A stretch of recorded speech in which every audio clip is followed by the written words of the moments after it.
nutrition qui permet de développer une grande confiance en soi. Big up, Africa Life. Alors rendez-vous chaque dimanche en direct sur la page Facebook El Duro Motivation, motivation, motivation. Sama, motivation. Bonsoir, chers amis internautes. Je vous sais très impatients et très nombreux à attendre cette heure fatidique qui est 18h et ce jour qui est dimanche. Et comme vous le savez, c'est chaque dimanche à partir de 18h que Eldoro répondra à partir d'une thématique bien précise à vos différentes préoccupations. Donc, ne vous faites pas prier, posez les questions et soyez surtout dans la discipline. Et puis, je pense que on est là, on est sur un plateau de discipline. Je pense que tout le monde a compris le bien fondé de ce que nous faisons. Bien avant de débuter cette thématique, aujourd'hui qui est une thématique vraiment importante pour l'être humain lambda que nous sommes. Je l'ai déjà maintes fois dit, notre liberté, c'est quelque chose avec laquelle on ne badine pas. Avant de rentrer dans le vif du sujet, sachez que je souhaiterais dire merci à l'ensemble de la team, les coachs, et aussi à tous ces sportifs, tous ceux qui ont cru, qui croient en nous, et aussi à tous ceux qui hésitent encore à nous rejoindre pour la pratique du sport. Car nous savons tous, je ne vais pas le répéter ici, le sport est un facteur de bien-être, le sport est un facteur de cohésion, le sport est un facteur de sociabilité.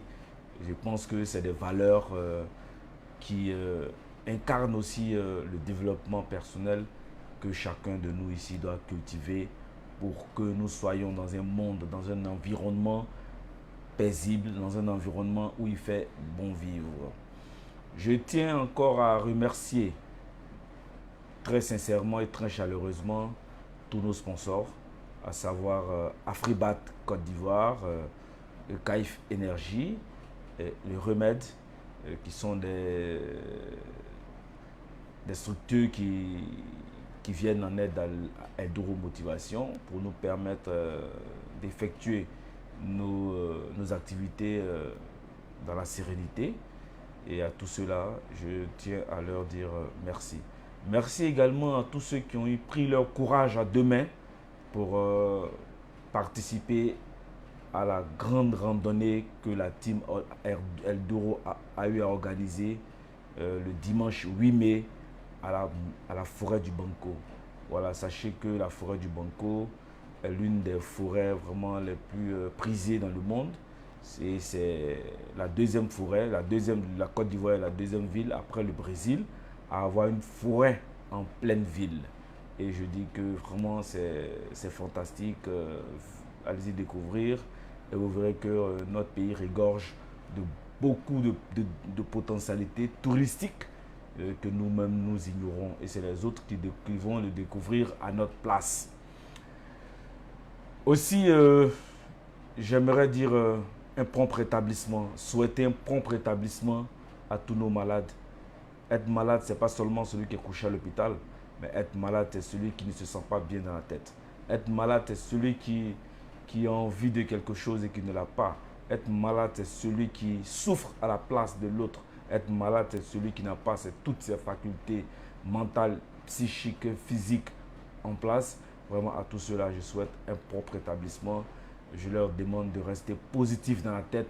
Je leur demande d'avoir un mental fort, car la vie, ce n'est pas une courbe recte, ce n'est pas une ligne droite.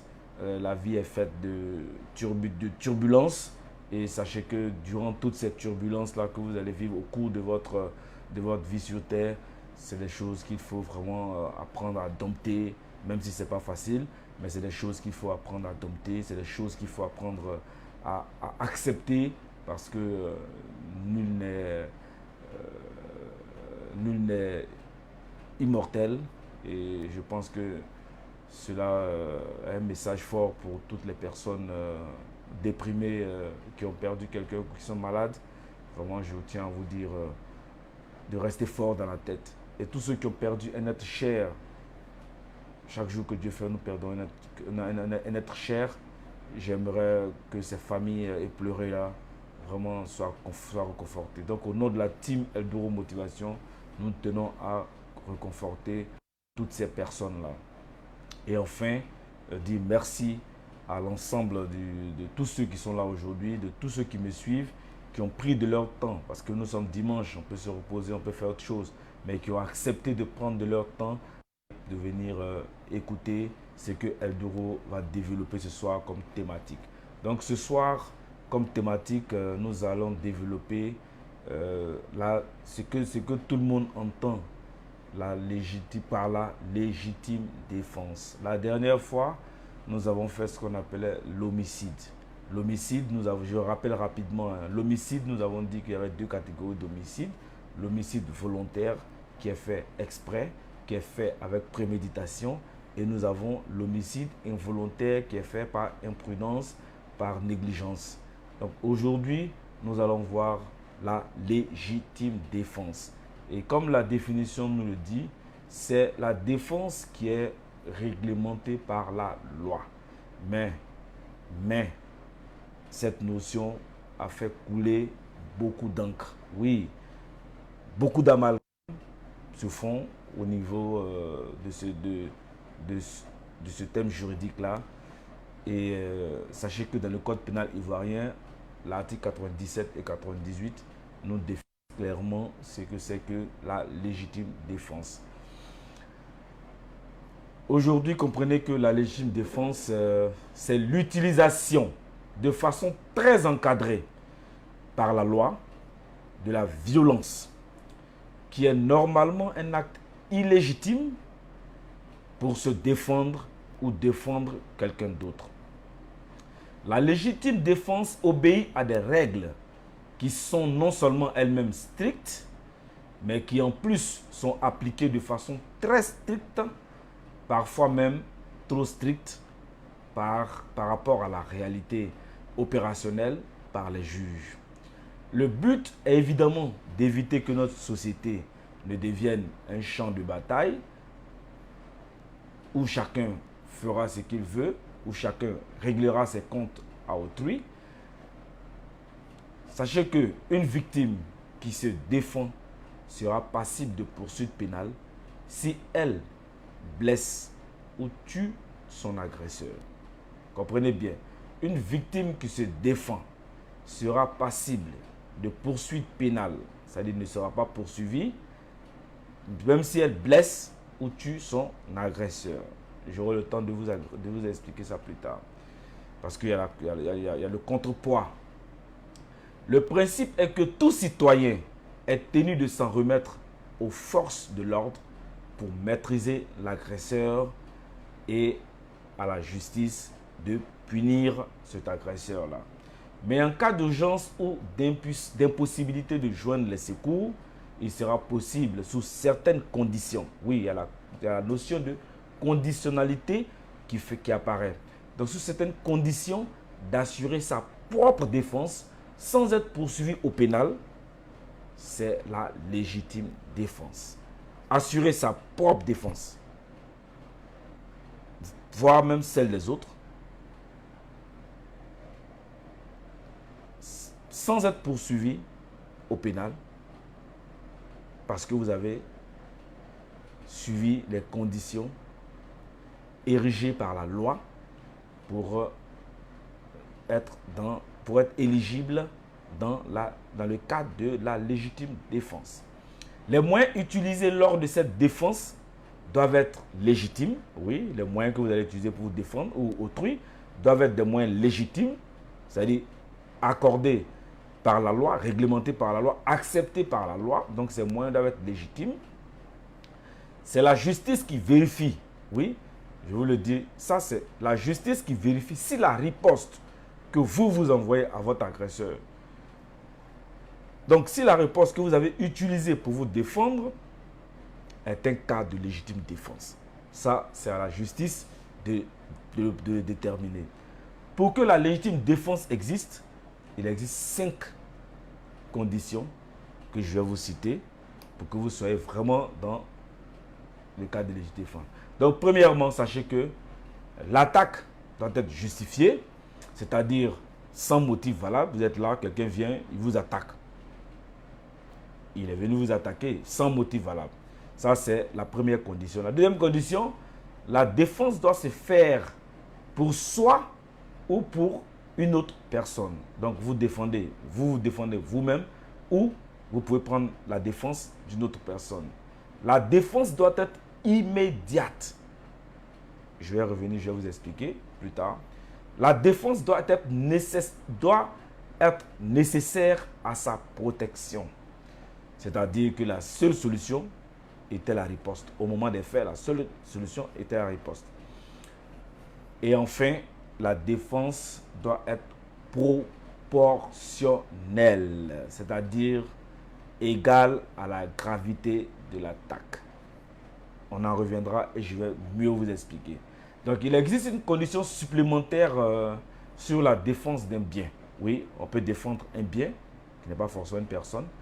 Cette défense ne doit pas avoir pour conséquence un homicide. Quand vous défendez un bien, cette défense ne doit pas avoir pour conséquence un homicide volontaire, c'est-à-dire entraîner la mort d'une personne. Je ne sais pas si on se comprend. Il existe une condition supplémentaire sur la défense d'un bien. On défend sa voiture, on défend ses marchandises, on défend sa maison. Tout ça, c'est catégorisé dans le domaine des biens. Mais cette défense de ton bien ne doit pas donner lieu à un homicide volontaire, c'est-à-dire quelque chose, une action qui va entraîner le décès d'une personne. La légitime défense concerne toutes les parties, auteur, co-auteur et complice. Donc, sachez que la question est de savoir si cette infraction est justifiée, comme on l'a dit, elle ne doit pas être injustifiée. Donc, il faut savoir si cette infraction-là est justifiée. Celui qui défend ne se fait pas justice à soi-même. Oui, celui qui se défend ne se fait pas justice à soi-même, mais il se fait police à soi-même. Ok? Celui qui se défend ne fait pas justice à soi-même, mais il fait police à soi-même. Vu le nombre de policiers, un individu ne peut pas avoir pour sa sécurité un policier. Donc, chacun doit pouvoir se défendre. Chacun doit savoir se défendre. Et cette défense-là doit être... L'attaque qui vient vers vous doit être de façon injuste, doit se faire dans le cadre de la défense de soi pour une autre personne, doit être immédiate, la réplique doit être immédiate et la défense doit nécessairement être une protection. Et puis enfin, la défense doit être proportionnelle. Ok? Donc, la question, comme je l'ai dit, c'est la question de savoir si le moyen qu'on a utilisé pour se défendre est légitime ou pas. Donc, si l'infraction n'est pas justifiée, vous êtes dans un cas de non légitime défense. Donc ici, on va voir quelles sont les conditions applicables à la légitime défense. Oui, tout à l'heure on l'a dit. On a dit qu'il y avait 5 conditions. On ne parle pas de légitime défense si ces conditions-là ne sont pas respectées. C'est-à-dire, comme je l'ai dit tout à l'heure, à l'article 97 du Code pénal ivoirien. Donc, comme je l'ai dit, l'attaque doit être réelle. Une attaque réelle, c'est-à-dire que la réalité de l'attaque suppose qu'elle soit préalable. absence de légitime défense pour une personne qui frappe un agresseur déjà maîtrisé. Donc je vous explique. L'attaque doit être réelle. Donc ici, on peut parler de légitime défense si l'on se défend soi-même ou défend un tiers. Simplement, vous avez attrapé votre agresseur, vous l'avez déjà maîtrisé, il n'est plus question de lui asséner des coups, il n'est plus question d'user de violence pour nuire à sa vie ou pour une atteinte à sa vie. Donc, vous l'avez maîtrisé. Nous pensons que la loi estime que c'est suffisant. Vous le prenez, vous l'amenez à un poste de police ou à une brigade de gendarmerie pour que les auditions soient faites. Ok. L'attaque doit être actuelle. L'attaque doit être actuelle. Dans ce cas, par exemple, l'attaque ne serait plus actuelle si par exemple, quelqu'un vous donne un coup aujourd'hui, il vous gifle tout à l'heure, il prend la fuite, et puis 2 jours après, vous le voyez, vous prenez, vous le giflez aussi, ce n'est pas une légitime défense. Ce n'est pas une légitime défense. Ok? Maintenant, dans ce même type de cas-là, vous êtes face à un voleur qui a pris la fuite, qui est désarmé, qui a pris la fuite, et vous tirez une balle dans son dos. Vous n'êtes plus dans un cas de légitime défense. Vous êtes dans un cas, vous avez transgressé la loi. Donc, vous avez été victime, mais de la victime, vous devenez l'agresseur. Voilà la différence. L'attaque doit être injuste. Tout à l'heure, j'ai dit l'attaque doit être injuste. La légitime défense permet de se défendre, oui, effectivement, mais aussi de défendre un tiers, ça peut être sa femme, ça peut être son ami, qui subirait une attaque injustifiée. Vous êtes là et quelqu'un se met à battre votre camarade, vous n'allez pas les regarder. Vous allez défendre votre camarade, surtout s'ils sont 2 ou 3.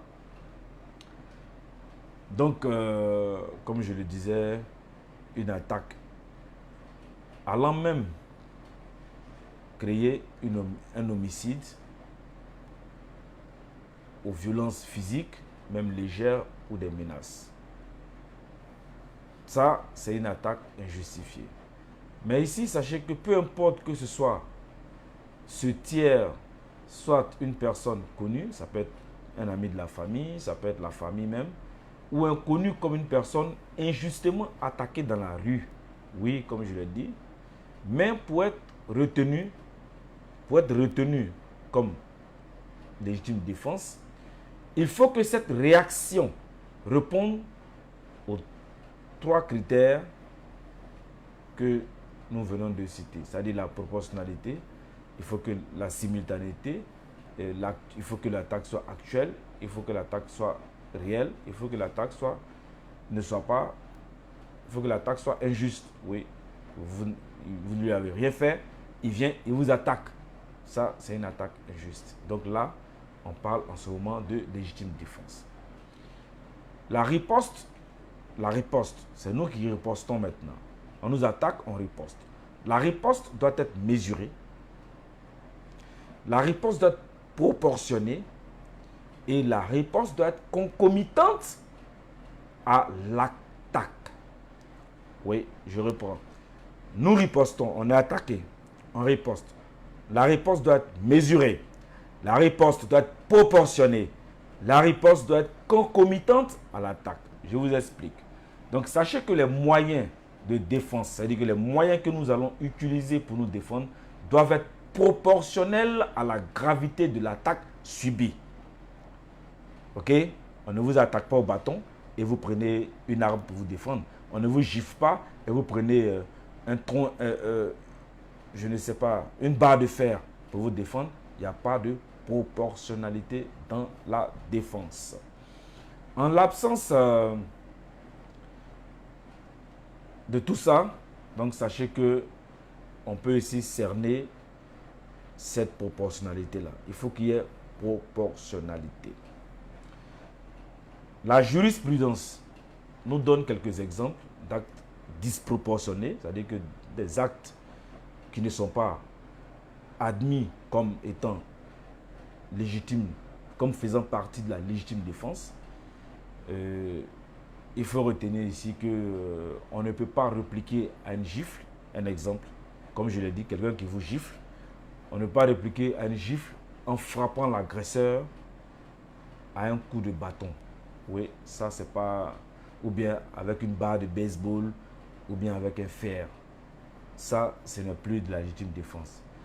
Dans un tel cas, celui qui à l'origine était l'agresseur, celui qui est venu vous gifler, c'était l'agresseur, celui qui a attaqué, deviendra ou deviendrait la victime. Oui. Si frapper d'un coup de bouteille une personne qui vous attaque par le cou, alors qu'on la connaît, quelqu'un que vous connaissez, vous la frappez, ce n'est pas de la légitime défense, mais ça dépend de quelle façon cette personne vous attaque.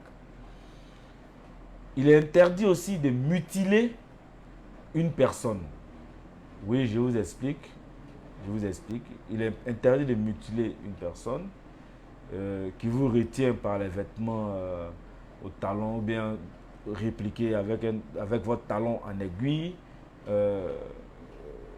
tuer d'un coup de fusil quelqu'un qui rentre dans votre jardin, abattre l'amoureux de sa fille qui escalade la fenêtre d'un coup de fusil. Ok, donc je vous explique très rapidement. Tout à l'heure, j'ai parlé de proportionnalité et j'ai parlé de mesure. Ok, j'ai dit quand quelqu'un vous gifle, vous qui étiez l'agresseur, vous qui étiez plutôt la victime, vous devenez l'agresseur si vous ne répondez pas à la gifle par la gifle. Si vous répondez à la gifle par une barre de baseball ou je ne sais, un fer qui peut, une barre de fer qui peut atteindre mortellement votre agresseur, du coup, vous devenez la victime. Il y a des gens, par exemple, des papas très méchants, voilà, des pères très méchants. Par exemple, ils voient le copain de sa fille en train d'escalader parce qu'il ne veut pas, il n'accepte pas. Il prend son fusil et il abat, soit disant que c'est un voleur. Bon, même si c'est un voleur, s'il n'est pas armé que tu l'as abattu, dans ce moment, tu deviens la victime. Ok? Tu deviens plutôt l'agresseur. Donc, il n'avait pas les moyens de se défendre et tu l'as attaqué. Une femme, par exemple, pour se défendre, je ne sais, d'une gifle aussi, qui prend son talon et l'aiguille de son talon, elle le pointe dans la nuque de la victime, de l'agresseur plutôt. Du coup, elle devient la victime. Donc, faisons très attention à cette notion de légitime défense. Parce que dès qu'il y a une situation, tout de suite, on ne sait pas d'analyser, on ne cherche pas à savoir le pourquoi, le comment. On ne cherche pas à comprendre et on se lâche. J'étais en légitime défense, j'étais en légitime défense, j'étais en légitime défense. On prend l'exemple de nos forces de l'ordre qui, par exemple, tirent sur un apprenti de Baka, sur un transporteur. Mais même s'il vous a injurié, ça arrive très souvent, même si vous avez injurié, mais injuriez-le. Vous n'avez pas le droit d'utiliser, de faire usage de votre arme à feu. Votre arme à feu ne vous est utile uniquement dans le cadre du service que lorsque vous êtes attaqué par une personne portant une arme.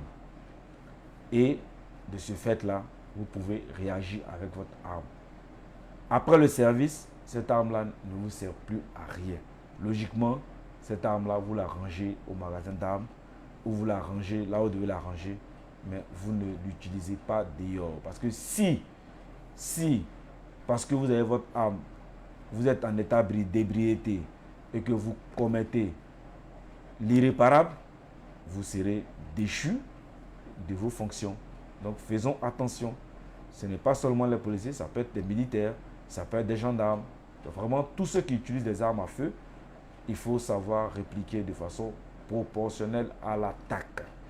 C'est pour cela que je vais vous dire que, logiquement, tous ces corps de métier-là, on devrait apprendre à nous défendre. On devrait savoir nous défendre. Parce que si vous ne savez pas vous défendre et que vous utilisez votre arme à feu de façon comme vous voulez, mais sachez que vous allez en subir les conséquences prévues par la loi.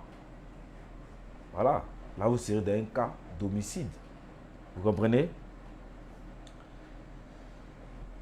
Comme je l'ai dit tout à l'heure, l'acte de défense doit faire face à une menace immédiate. Oui, à une menace immédiate. Pourquoi? Parce que on n'attend pas 2 jours après, 1 jour après, 1 semaine après, pour réagir à une attaque qu'on avait subie, par exemple, aujourd'hui.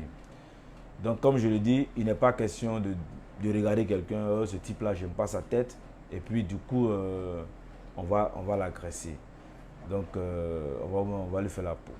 La menace doit être immédiate. Comme je l'ai dit, vous êtes face à une ou plusieurs personnes qui s'en prennent tout de suite à l'intégrité physique de votre personne, ou celle d'un tiers, ou celle d'une autre personne.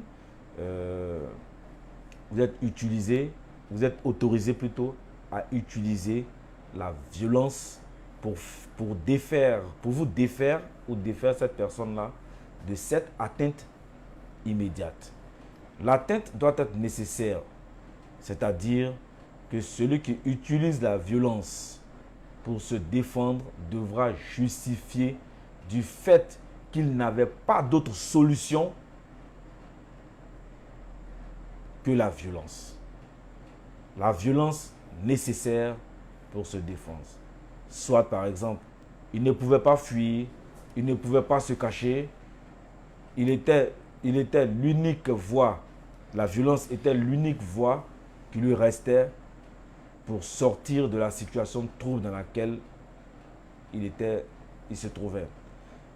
Quand une situation commence à dégénérer, ça je vous le dis, c'est un conseil, quand une situation commence à dégénérer, le meilleur conseil que je puisse vous donner, c'est de partir, c'est éviter l'affrontement. Mais par contre, il y a des moments où on ne peut pas l'éviter, où on a le dos au mur. Et quand c'est comme ça, il faut se défendre. Et là, c'est pas facile. Voilà pourquoi tout à l'heure je le disais, apprenons à nous défendre. C'est pourquoi à la team Elduro Motivation, dans le bouquet que nous offrons à nos sportifs, nous avons introduit un module que nous appelons le self-défense en anglais ou l'autodéfense en français. Il est aujourd'hui très important. Donc, la défense personnelle ou self-défense, comme je l'ai dit en anglais, regroupe toutes les techniques, à savoir les techniques du taekwondo, du krav maga, du susunti, du judo, vraiment tout un ensemble de l'aïkido, du kwankido. Vraiment, je ne peux pas tout citer ici, même du Viet Vo Dao, de la capoeira, il renferme toutes les techniques de combat que regorgent ces arts martiaux dont je viens de citer. Donc, cette autodéfense vous permet de faire face lorsque vous êtes agressé. Et comme je le disais souvent, un de mes instructeurs le disait souvent, imaginez-vous que vous êtes dans la rue avec votre enfant, votre femme, et quelqu'un agresse votre femme. Qu'est-ce que vous allez faire? Allez-vous laisser votre femme être agressée ou allez-vous la défendre? Mais pour la défendre, il faut que vous sachiez, il faut que vous maîtrisiez quelques techniques de self-défense. Parce que s'il vient gifler votre femme, vous ne pouvez en aucun cas faire sortir votre arme et tirer sur lui. En ce moment, vous venez de commettre ce que nous appelons l'homicide involontaire que nous avons vu la dernière fois. Et là, vous risquez minimum 20 ans de prison. Ok? Donc vous voyez que c'est très très délicat. Donc sachez aussi que l'autodéfense enseigne, entre autres, c'est vrai, à se servir au mieux de son environnement en cas d'agression. Il faut utiliser tous les objets disponibles. Oui, au self-défense, on apprend à se défendre contre le couteau, on apprend à se défendre contre les armes, on apprend à se défendre contre les bâtons, on apprend à se défendre contre une paire de gifles, on apprend à se défendre contre un coup de pied direct à la partie génitale, on apprend à se défendre contre un coup de pied de façon latérale, on apprend à se défendre contre toutes sortes d'agressions, même une agression venant à l'arrière.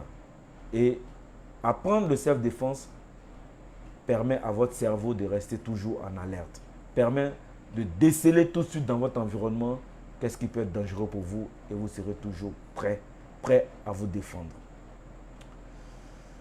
Donc comme je le disais, l'autodéfense, en cas d'agression, vous êtes à l'aise. Il faut utiliser tous les objets, comme je l'ai dit, tous les objets qui permettent de se défendre. Ça peut être une ceinture, ça peut être une bouteille, ça peut être une chaise.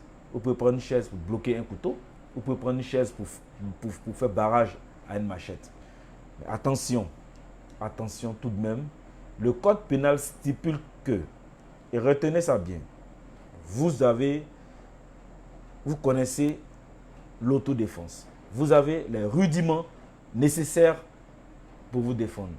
Mais attention, car le code pénal stipule que la réponse doit être proportionnelle à l'attaque. Je l'ai déjà dit.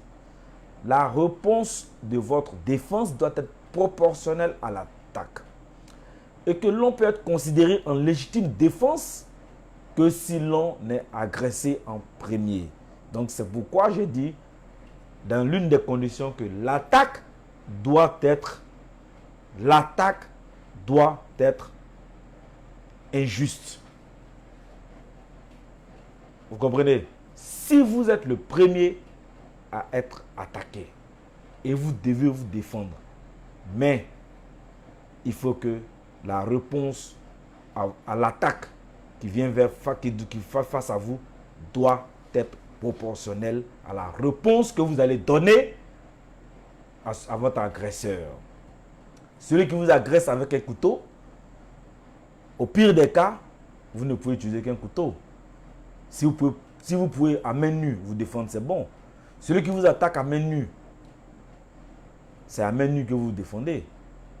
Donc, pour ceux qui plaisantent lorsqu'on va au cours de self-défense, pour ceux qui prennent ça pour de l'amusement, je vous le dis, le jour où vous serez face à une agression, c'est en ce moment que vous allez essayer de vous rappeler les notions que vous donnait le maître Lukensi ou le maître Yannick de la Caraïbe. En ce moment, il sera trop tard parce que votre agresseur aura pris le dessus sur vous.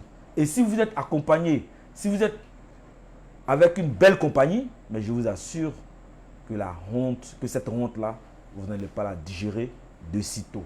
Donc, apprenez, acceptez, ce n'est pas facile. Même pour les femmes, c'est important. Ce n'est pas seulement les hommes. Il y a des femmes qui arrivent à défendre leur mari. Oui, il y a des femmes qui arrivent à éviter la mort à leur mari par de simples gestes, par de petits gestes. Et c'est de ça qu'il est question. Donc sachez que la self-défense a pour but seulement que de neutraliser le plus rapidement possible un agresseur par tous les moyens mis à votre disposition. Et après l'avoir neutralisé, vous le mettez à la disposition de la police ou de la loi pour que la loi s'applique à lui. Donc, si vous avez bien compris, ne fuyez plus les cours de self-défense. Bientôt, la team Eldoro Motivation aura son école de self-défense. Donc, que vous soyez femme, que vous soyez enfant, que vous soyez homme, n'ayez pas peur. Venez apprendre. C'est important. Ça peut vous sauver des vies. Mieux vaut accepter la souffrance d'aujourd'hui que de mourir de façon prématurée ou de façon précoce. Ça ne fera pas de bien à votre progéniture. On va rentrer maintenant au niveau des exemples. Oui, il faut que on arrive à expliquer les exemples. Un exemple de légitime défense et un exemple de non légitime défense. Premier exemple, vous avez un gendarme qui utilise son arme pour assurer la protection de son collègue en danger de mort.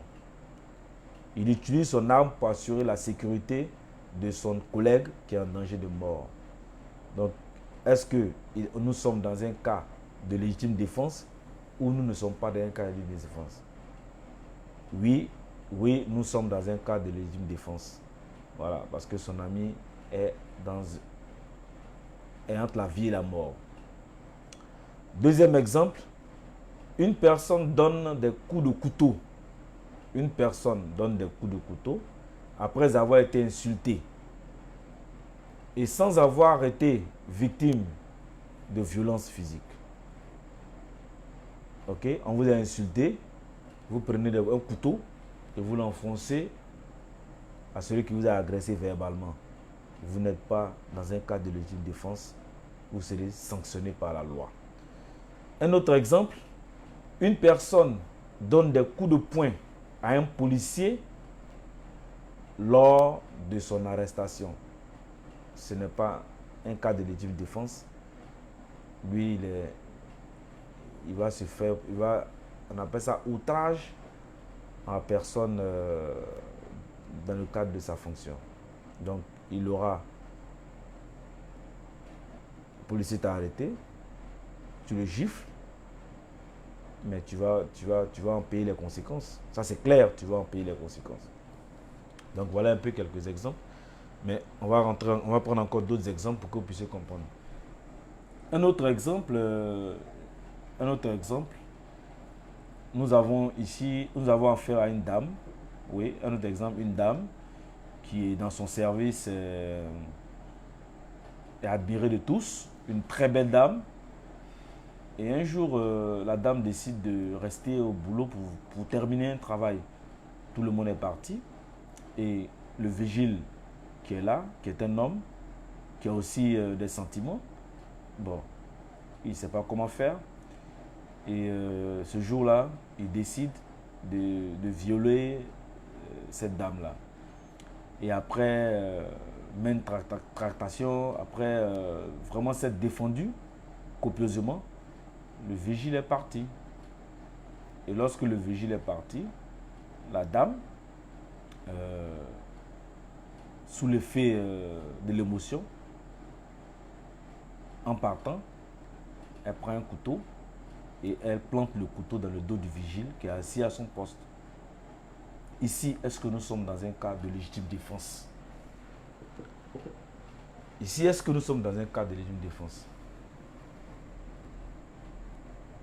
Donc, pour vous répondre ici, nous ne sommes plus dans un cas de légitime défense. Pourquoi? Parce que je dis que l'attaque doit être immédiate.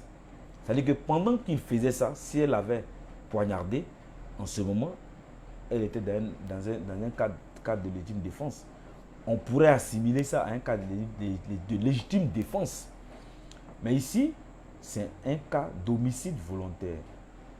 Tu as refusé, même s'il t'a brutalisé, mais il est parti. Il allait s'asseoir à son poste. Et toi, quelque temps après, tu prends ton couteau, tu viens te faire justice. Il meurt. Tu n'es pas dans un cas d'homicide, tu n'es pas dans un cas de légitime défense, tu es dans un cas d'homicide volontaire. Donc vous allez voir que dans le code pénal, à l'article 101, on nous dit que est présumé agir en état de légitime défense celui qui commet un homicide, porte volontairement des coups ou fait des blessures, soit en repoussant pendant la nuit l'escalade ou l'effraction des clôtures, murs ou entrées d'une maison, appartement habité ou de leur dépendance, soit en défendant contre les auteurs de vol, de pillage exécutés avec violence. Donc, si vous comprenez bien, à l'article 101, on vous dit que si vous commettez un acte d'homicide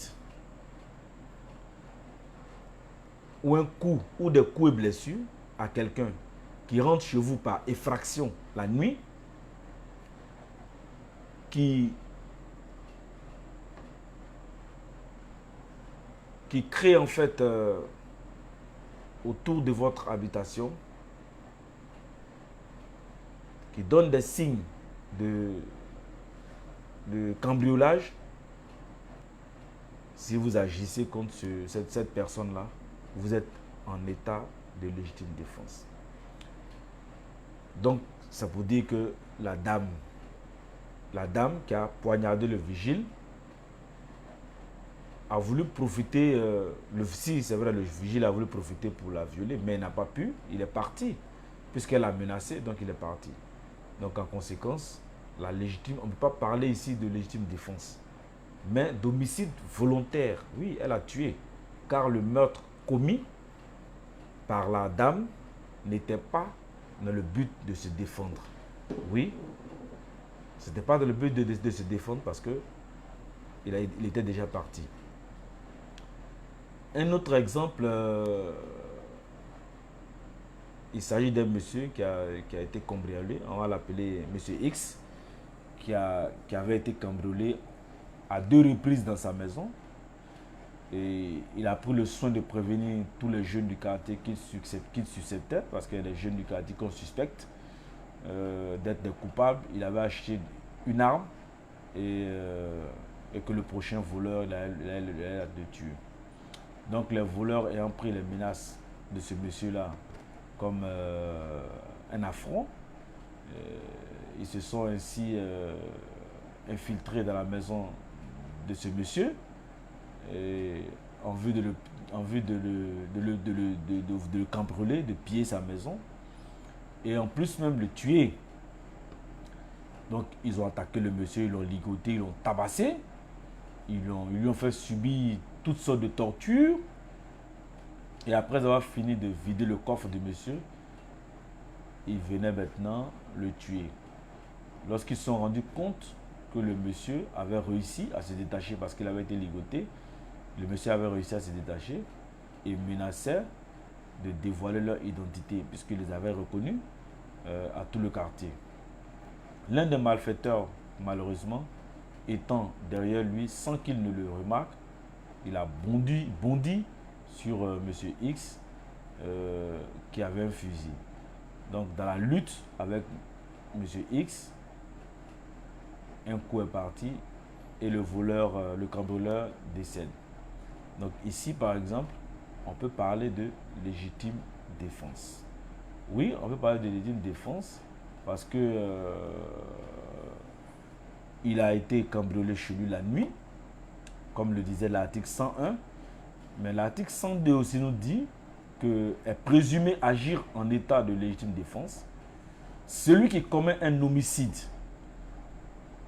porte volontairement des coups ou fait blessure en repoussant pendant la nuit l'escalade, l'effraction, les clôtures, murs ou entrée d'une maison, appartement habité ou de leur dépendance, soit en défendant contre les autres de vol ou pillage exécuté avec violence. Donc vous voyez tout de suite que dans le cas d'espèce ici, ils sont entrés par effraction chez M. X la nuit, l'ont menacé et ainsi il y a eu à la suite d'une bagarre, un coup est parti. Donc par conséquent, M. X s'est défendu. Donc on ne peut pas ici dire qu'il est victime d'un homicide volontaire. Il est plutôt dans le cadre de la légitime défense. Vous avez une pléthore d'exemples comme ça. Je vous donne un autre exemple plus simple. Un monsieur qui avait garé sa voiture et au cours de la nuit, il entend un cambrioleur en train de cambrioler son véhicule. Et lorsqu'il descend, il était porteur d'une arme, il n'avait pas de permis de port d'arme. Et lorsqu'il arrive, le cambrioleur, l'ayant vu, a pris la fuite. Et là, il lui a tiré dans le dos. C'était un membre des forces de l'homme, il lui a tiré dans le dos, dans sa fuite. Et lui, il plaide le cas de légitime défense. Non, il ne peut pas plaider le cas de légitime défense, tout simplement parce que l'individu, le cambrioleur, était en train de fuir, il ne possédait aucune arme et il lui a tiré une balle dans le dos. Donc il n'était pas dans le cadre de légitime défense. Donc sachez que la légitime défense est très complexe. Très complexe. Tous ceux qui ont des armes, soit de service, qui les portent en dehors du service, je vous demande de faire très attention. Si, par mégarde, vous arrivez à utiliser ces armes contre quelqu'un qui vous agresse verbalement ou contre quelqu'un qui vous agresse même avec un bâton et que vous faites sortir votre arme, même si vous l'avez blessé, vous n'êtes pas en état de légitime défense. Donc, chers amis, tout à l'heure, je vais vous laisser la parole pour des situations peut-être que vous avez vécues aussi de votre côté. Mais j'aimerais que vous reteniez une chose. J'aimerais que vous reteniez une chose. Sachez que j'invite chacun de vous à avoir une honnêteté intellectuelle qui est nécessaire pour la bonne vie en société des uns et des autres. Il faut se souvenir qu'en milieu urbain plutôt, aujourd'hui en Côte d'Ivoire, nous avons de nombreuses caméras partout. Et beaucoup de témoins, même lorsqu'on croit qu'il n'y en a pas. Oui. Un récit qui viendrait mettre en contradiction celui qui prétendait être en position de légitime défense. Simplement, c'est pour vous dire, dites la vérité lorsque vous avez commis un acte. Dites la vérité lorsque vous avez commis un acte. Après l'acte de défense, je vous conseille de ne pas fuir. Il ne faut surtout pas se cacher. Il faut tout d'abord secourir la personne contre laquelle vous avez utilisé la violence, même si c'était votre agresseur. Ce qui est difficile à comprendre, mais c'est ce qui est réel. Non-assistance à personne en danger, même si c'est vous qui étiez la victime. Donc, même si vous avez cru qu'il allait vous tuer, vous vous en êtes sorti avec vos connaissances en self-défense ou en autodéfense. C'est l'essentiel. Vous en êtes sorti, c'est l'essentiel. Mais après, on ne fait pas n'importe quoi. Oui, surtout ça. Vous êtes de bonne foi, vous êtes la victime, vous êtes l'agressé, vous vous êtes défendu. Il faut rester dans cette posture de bonne foi. Pas de raison de se cacher. Au contraire, vous avez utilisé la violence. Vous avez fait du mal dans le sens physique du terme, à quelqu'un. Vous appelez les secours en un premier temps pour sa prise en charge. Surtout, comme je l'ai dit, ne fuyez pas.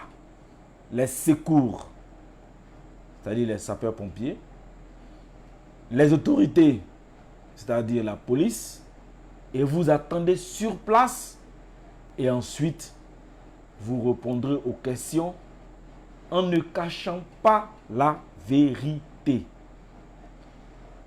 Dernier point qui est très important, la violence engendre un très gros stress. Oui, la violence, vous avez été violenté, sachez que vous êtes dans un état de stress. Il ne faut pas hésiter à accepter que si vous êtes quelqu'un de relativement rompu aux situations de tension, vous aurez une grande montée d'adrénaline ou la descente d'adrénaline. C'est une hormone que lorsqu'on a peur, lorsqu'on est stressé, qui est sécrétée par notre organisme. Donc beaucoup de gens, pour d'autres, vont se mettre à trembler, voilà, parce qu'il a raté la mort, ils vont se mettre à trembler. Donc sachez qu'il n'y a pas de honte, oui, il n'y a pas de honte à avoir ce fait-là, à ressentir cette chose-là. De deux, sachez que c'est quelque chose qui est physiologique, quelque chose qui est normal. Troisièmement, sachez que les conséquences sur la façon de raconter, il faut se garder de trop rentrer dans les détails. Oui, ça, je vous le dis. Gardez-vous de trop rentrer dans les détails. Il faut dire son ressenti. Il faut dire ce qui s'est réellement passé. Soit, par exemple, je vous donne un exemple. J'étais face à une menace physique immédiate. Oui, je vous donne un exemple simple.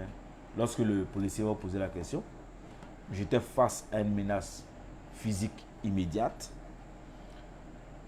J'ai réagi comme devoir réagir. Quand la menace a cessé, ou quand j'ai réussi à mettre un terme à la menace, j'ai stoppé, j'ai arrêté.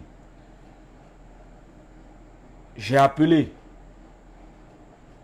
les secours et ensuite j'ai fait appel à la police.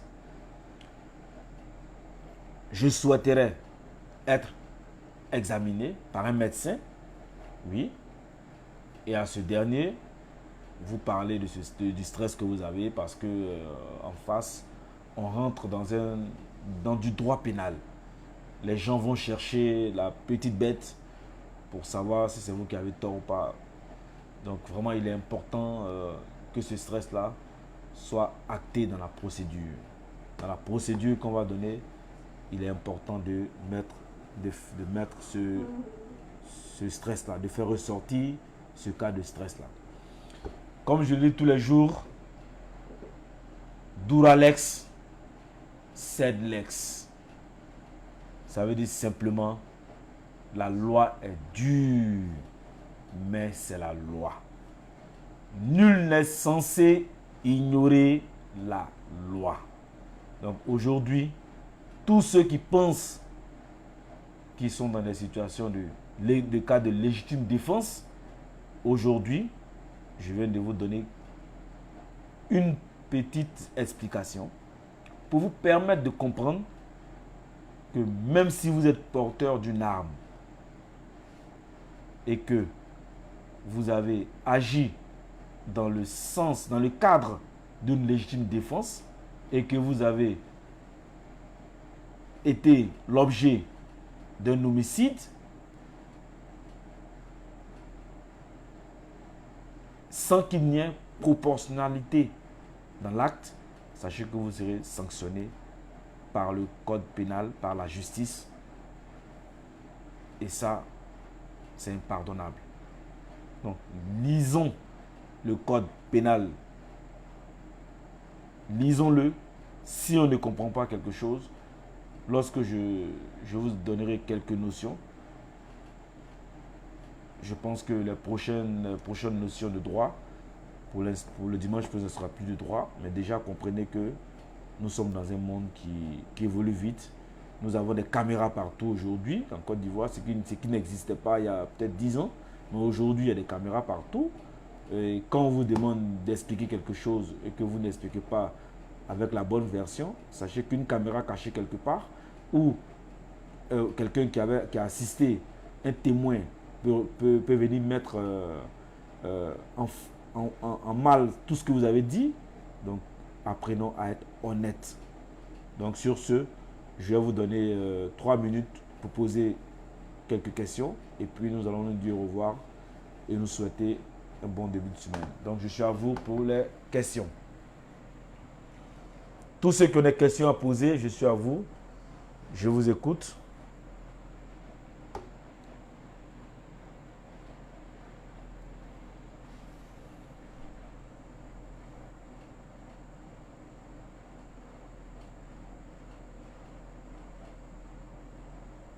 J'espère que vous avez écouté les conseils. Hein. Ouais, y a des gens qui jouent au rodéo, il y a des gens qui jouent hors la loi.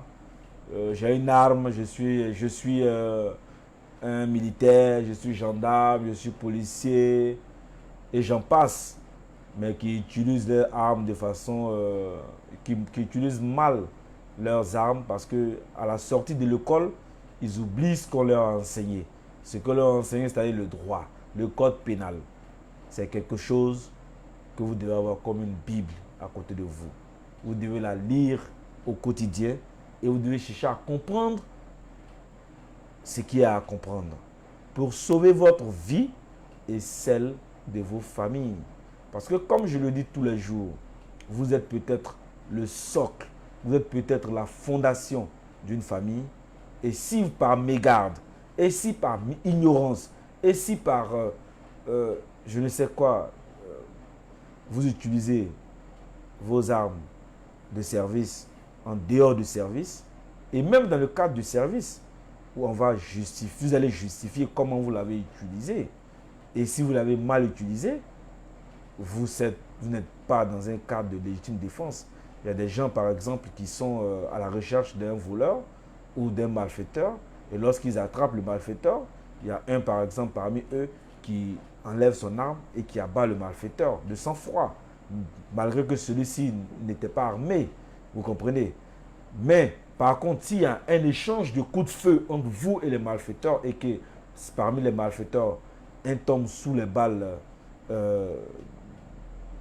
d'un de vos amis, mais il est dans le cadre de la légitime défense.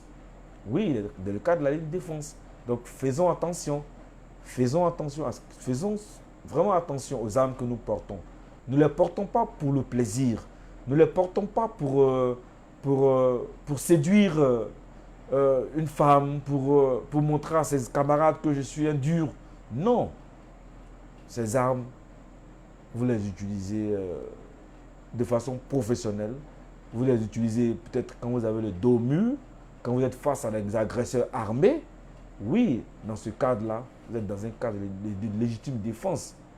Mais pire encore, certaines personnes utilisent ces armes sans avoir de permis de port d'armes. Oui, il est important d'avoir un permis de port d'armes lorsque vous n'êtes pas, en service. Vous êtes hors de votre service. Vous êtes, par exemple, en congé, ou vous êtes chez vous à la maison. Vos armes, vous ne les utilisez pas sans votre permis de port d'armes. Ça, c'est très, très, très, très important. Donc, n'utilisez pas n'importe comment vos armes. Utilisez-les de façon... et puis encore, il y a certaines personnes qui aiment utiliser les armes de façon... L'arme est visible. Oui, quand il arrive, il faut qu'il porte un petit tricot, on doit voir son arme. Il rentre dans un maquis, il rentre dans... Non, vous faites du mal. Parce qu'autour de vous, ne savez pas qui est là. Il peut y avoir des braqueurs. On dit non, monsieur, il veut se montrer. Mais on t'arrache ton arme et puis on t'abat avec. Oui, mais tu l'auras cherché. Si tu vivais simplement, tu n'aurais pas eu ce problème-là. Donc, chers camarades qui m'avaient suivi, tous ceux qui ont suivi ce direct, vraiment, je vous dis merci. J'espère que tous les conseils que je vous ai donnés, vous allez pouvoir les mettre en application. Mais une chose aussi est de savoir maîtriser ses émotions. Nous avons des émotions et comme je le dis tous les jours, nos émotions sont nos gardes du corps. On peut être pris par une crise de colère, mais même dans la crise de colère, oublions que nous avons une arme. Même lorsque nous avons été injuriés, lorsque nous avons été chiffonnés, lorsque nous avons été traités comme un moins que rien, n'utilisons jamais nos armes. Celui qui vous a porter une gifle, le seul moyen de vous défendre, c'est de nous porter aussi une gifle. Donc, n'utilisez pas des moyens qui ne sont pas proportionnels à l'agression que l'on vous apporte, que l'on vous a faite. Donc, celui qui vous agresse, n'allez pas au-delà. Ne faites pas de zèle. Parce qu'en cas de zèle, vous allez le payer cash. Donc, sur ce, j'aimerais vous dire bon week-end. J'aimerais vous dire bon début de semaine. Que la semaine qui va débuter, vraiment, elle soit une semaine de bonheur, de santé, de longévité, surtout de réussite dans tout ce que vous allez entreprendre. Que Dieu le Tout-Puissant, le miséricorde Dieu, apaise votre cœur dans toutes les situations que vous allez vivre. Parce que le manque de maîtrise de soi souvent nous amène à des situations regrettables. Et ceux qui payent le prix lourd de ces situations-là, c'est nos familles, c'est nos enfants, c'est nos épouses, c'est vraiment nos parents. Et je vous demande d'être vraiment des personnes honnêtes, des personnes calmes, assez calmes face à une situation. Je vous demande d'être des personnes sages, vraiment sachons vivre dans ce monde-là, parce que nous ne sommes pas dans une jungle. Dans la jungle, on fait ce qu'on veut. Mais ici, nous ne sommes pas dans la jungle. Ici, nous sommes dans un monde où il y a des lois, où il y a des règles. Et nous devons suivre ces règles si nous voulons bien vivre. Sur ce, je vous dis, big up. Restons toujours El Duro, restons forts dans la tête, malgré les situations, malgré les difficultés, continuons d'avancer. El Duro, motivation, la force du mental.